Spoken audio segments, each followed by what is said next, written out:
Baswedan jadi presiden, nanti organisasi-organisasi seperti FPI, HTI yang sekarang dinyatakan sebagai organisasi terlarang nanti bisa dikembalikan lagi dan tidak dilarang dan akhirnya jadi berkembang lagi. Sederhana. The best predictor of future pattern is your past pattern. Bicara tentang masa depan, lihatlah masa lalu. Lihatlah masa lalu.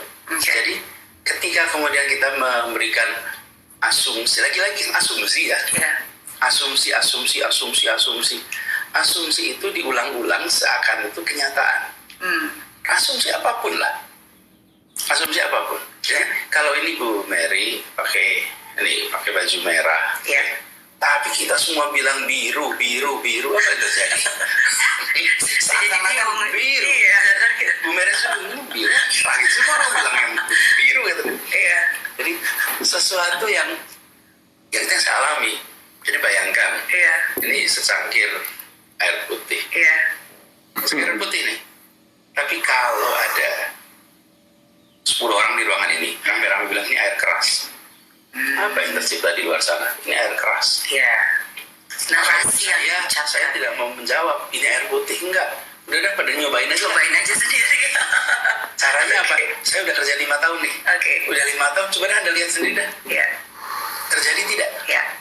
Jadi saya selalu bilang kalau Anda ditanya tentang hal yang sifatnya masa depan, jawablah dengan rekod yang dikerjakan masa lalu. Karena itulah yang paling valid. Paham nggak Anda apa yang dikatakan oleh Anies Baswedan tadi? Ungkapan ia tadi itu menjawab dari pertanyaan dari si penanya atau enggak? Padahal si penanya kan bertanyanya itu jika seandainya Anies Baswedan jadi presiden, ormas-ormas terlarang seperti FPI, HTI, dan lain sebagainya itu apakah akan dihidupkan lagi? Tapi ini Anies Baswedan itu jawabnya malah bingung kayak bulet-bulet, nggak karuan ini ya. Jadi dia menjawabnya bicara tentang masa depan, lihatlah masa lalu. Dia juga mengatakan kalau asumsi itu diulang-ulang itu akan menjadi kenyataan. Dan di sini tadi di video awal tadi dia contohkan misalkan itu si pembawa acaranya atau penanya itu mengenakan baju merah.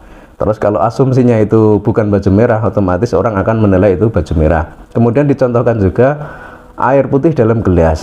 Itu misalkan orang berasumsi bahwa air dalam gelas itu air keras, bukan air putih, maka orang juga akan berpandangan itu adalah air keras. Ini kan malah membingungkan. Padahal ya tidak begitu juga. Misalkan baju merah, terus orang berasumsi itu hijau. Itu yang berasumsi baju hijau itu otomatis ya salah pandang lah. Dan orang yang percaya seperti itu juga kurang paham, sebab yang namanya merah itu merah, mosok merah dianggap hijau. Kemudian air putih kok dianggap air keras, karena asumsinya itu air keras. Kemudian jika ada orang berasumsi bahwa air putih itu adalah air keras, orang di luar itu pasti akan mengatakan itu air keras. Ya tidak segitunya lah. Misalkan air putih kan bisa dilihat sih, air putih dengan air keras itu kan beda.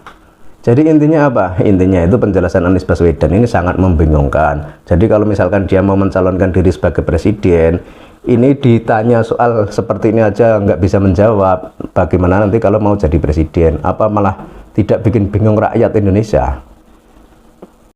Lagian kan desas-desus seperti itu, misalkan asumsi bahwa ormas-ormas terlarang itu akan dihidupkan kembali jika Anies Baswedan menjadi presiden, yaitu kemungkinan iya. Sebab kenapa? Sebab ormas-ormas tersebutlah yang selama ini mendukung Anies Baswedan untuk maju sebagai calon presiden. Kalau selain ormas-ormas tersebut kelihatannya tidak mendukung. Jadi bisa dipastikan ya, jika Anies Baswedan menjadi presiden, otomatis HTI, FPI dan lain sebagainya akan tumbuh subur di negeri ini. Tapi ya kemungkinan tidak jadilah, karena Indonesia ini masih lebih banyak orang yang mencintai negaranya daripada orang yang ingin merusak negaranya sendiri. Cukup sekian ulasan singkat ini, dan salam waras.